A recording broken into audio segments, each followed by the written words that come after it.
Alright, welcome to 4.3 part 1. This will be a two-part section. We're working on log functions, okay? So these are logarithmic functions. They're fairly new. Maybe you've seen them in Algebra 2 a little bit.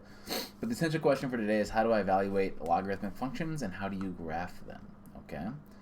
So first off, looking at the standard form of a logarithmic function, if b and x are positive real numbers where b is not 1, then the logarithm base b of x is defined as f of x equals a log b, x minus h plus k, or the parent function a log base b of x. Okay, so log is just, it's basically, if you were working with the exponentials, it's the inverse of that, right? So we're going to look at how these functions look and how they work and, play around with some tricks in it in 4.4 and see what we can do with it. Okay, it makes exponential algebra easier, is the idea.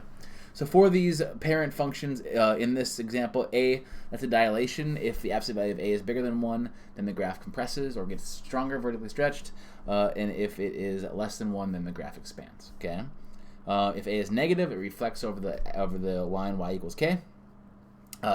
H is going to tell us the horizontal translation, so left and right, and k is going to tell us the vertical translation, up and down.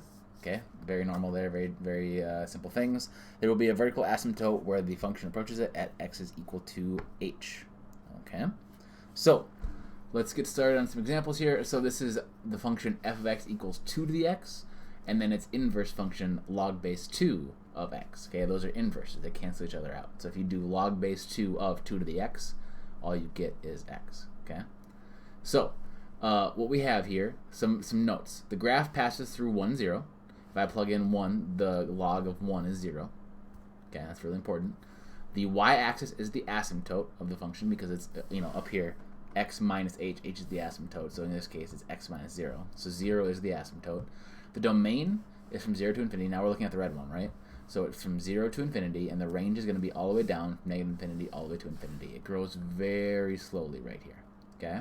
So if you can imagine drawing a dotted line right here at y equals x, you can see the inverse, right? If I flip this function over this, we get the same function. So that's where that inverse comes into play. This blue function is the inverse of this red function. They cancel each other out. Okay? So on to the next page. This one, the first one was exponential growth, right? The function was going up. In this case, we have 1/2 x, which is exponential decay. It's kind of hard to see. Let's highlight it in red so you can actually see what I'm going to talk about here. It's not as pretty as the computer-generated one, but let's say it's not bad. And you can see the blue one just fine. So in this case, our function that is 1/2 x, right? That's the one that's going to slowly go down. Okay, see how it's going down there? Where the other function is going to be the log, so the inverse of it. So if you can imagine, again, the blue is this one's blue, this one's red. Okay, imagine this line here. It's very hard to see. But if you can imagine flipping it over that, we get the inverse of each other. Okay? So in this case, the red one is, again, the log function. The graph, again, passes through 1, 0, right there. Okay? The y-axis is the asymptote. So again, x equals 0. It's going to be our asymptote.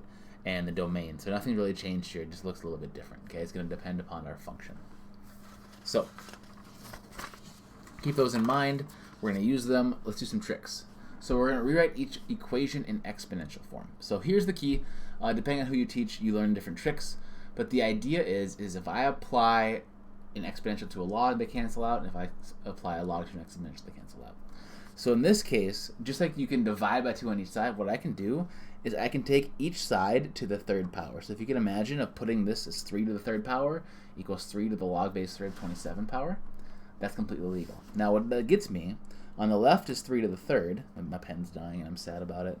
And on the right, 3 to the log 3 cancel, and we just get 27. And now we get a true statement, right? 3 to the third is equal to 27. That's absolutely true. Okay? But now it's in exponential form rather than logarithmic form. Okay? This one, we have a log first, so we'll take each one to the second power. So 2, that's this power, right? So 2 and log 2 are inverses, 2 to the x and log 2. So in this case, they're going to cancel. We're going to get 8. And in this case, we're going to get 2 to the third, which is also true, right? 2 to the third is indeed 8. Okay? So nothing too crazy here. On to the next one. So here we have 10 to the negative 2 equals 1 over 100. So now we're going to apply logs. We have 10 to the something, right? So let's go ahead and apply log. So log base 10 of this and log base 10 of this.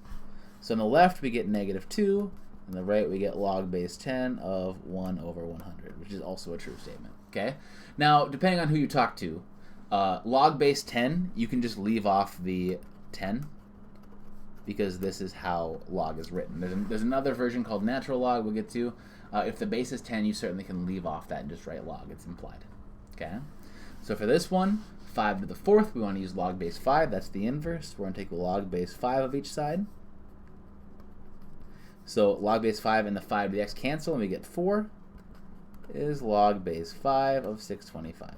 So now we have these in logarithmic form rather than in exponential form. Okay, so it's a cute little dance, just kind of reversing. But what happens to it is that if this is really nasty to work with, and you want to work with it with log, which in the next section we'll learn how to actually manipulate these things, we can put it in log, mess around with it, and put it back. If it's in log and we don't want to work with it in log, we can put it in exponential and work with it and put it back. Okay, the fact that their inverses are really nice. Okay, so here we're going to use this to evaluate a little bit. So, you could jam this into a calculator, but that's really no fun. And so what I would say is we can do this. Let's say that this is some number y. Who knows what it is, but it's some number y, right? So what we're going to do is we're going to take 3 to both sides, because we know these cancel, right? And so we get 81 equals 3 to the y. So now the question that you can ask yourself out loud, instead of being confused, is, hey, I take 3 to what power to get 81? That's really the question, right? And so I know that what I can, you learn this in algebra 2, 3 to the y equals 81 is the same thing as 3 to the what, 4th? 3 cubed is 27. So in this case, y is equal to 4. Okay? So you could certainly do it that way. That's a way easier way to think about it than log base 3 of 81. What is that? Okay? So take it from the unfamiliar territory, put it in the familiar territory, and you can solve it. Log base 5, again, equals y.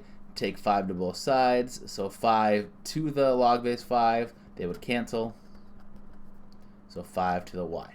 Okay, same trick as before. Now, we have to write this differently, just like you did in algebra 2.